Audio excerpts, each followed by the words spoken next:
Hello everyone, and welcome to the channel where we strip bare the taboos of the soul. Today, we're not talking about traditional religion. We're talking about the modern religion, a ruthless, invisible faith where money is God and Instagram is the holy book. This religion has one single commandment: thou shalt compare. Yes, we are talking about the disease of financial comparison. It is not just a bad habit, ladies and gentlemen. It is a voluntary tax levied on your peace of mind. Do you ever ask yourself, why does that less competent colleague who graduated after me have that shiny German car? Why is that high school friend who used to copy my homework checking in the Maldives? That's not curiosity. That is spiritual malaria burning through you. And the cruel irony is, Jesus warned us about this 2,000 years ago. But we're too busy staring at our screens to see what the neighbor is eating. The foundation of envy. Transition to visuals of a farmer sowing seeds, contrasted with someone scrolling social media with a frowning face. Tone. Serious. Analytical. If you recall the parable of the sower, Jesus described different types of ground that receive the word.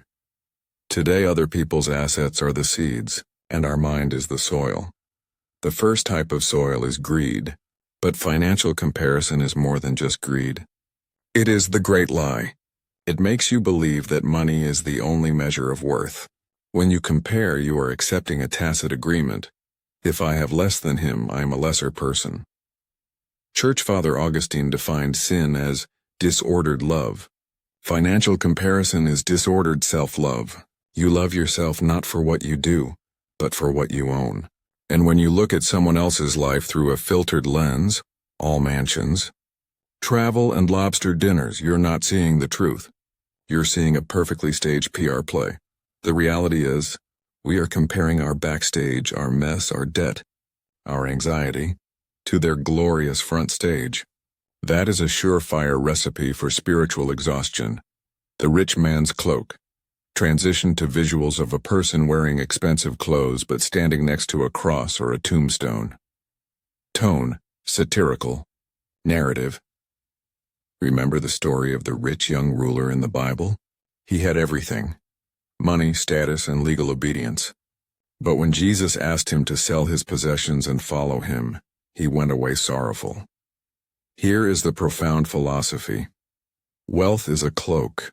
It can be beautiful, but it often hides the wounds beneath. That young man didn't walk away because he loved money. He walked away because money was his identity. He was terrified of becoming a man with nothing. Today, people don't sell their possessions. They buy debt to maintain that cloak. They buy the bigger house, the fancier car, just to feel safe under the gaze of their neighbors.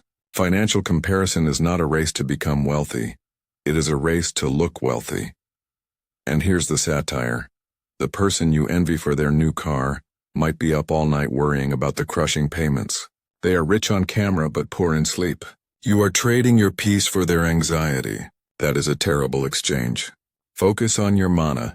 Transition to visuals of a hand grasping a simple coin in focus with a bright light on it. Tone. Serious, inspirational. So how do we escape this maze of comparison? Jesus taught us to pray, "Give us this day our daily bread." This is the ultimate financial philosophy. Focus on the manna of today. Comparison forces you to look at someone else's storehouse. Peace in Christ compels you to look at your own capacity and purpose. True financial creativity doesn't come from copying someone else's success. It comes from leveraging what you have, your talent, your skills, your time, to create your unique value. Instead of asking, how can I get rich like A? How can I use what I have right now to solve my problems and the problems around me in a way that only I can? Convert your envy into directed admiration. Don't envy their money. Analyze their strategy, learn their discipline, and create your own path. True financial freedom. Visuals of the host looking directly into the camera. Music shifts to a softer, epic tone strong, concluding. Ladies and gentlemen, Jesus did not come to teach us how to become billionaires. He came to teach us how to become free people. And true financial freedom is not about how much money you have in the bank, but about how much you owe others spiritually. When you stop comparing, you will 1. Save a lot of money because you will stop buying things you don't need to impress people you don't like. 2. You will free up enormous mental energy to actually create value instead of consuming. Step out of the Instagram church. Render the coin of Caesar back to where it belongs. And start building your own financial kingdom. One that is not based on fleeting comparison but on sufficiency and clear purpose. Don't let someone else's assets be your shackles. Let your life be a fulfillment, not a comparison. End with a call to action. If this video was a wake-up call for you, hit like and subscribe so we can conquer this comparison disease together.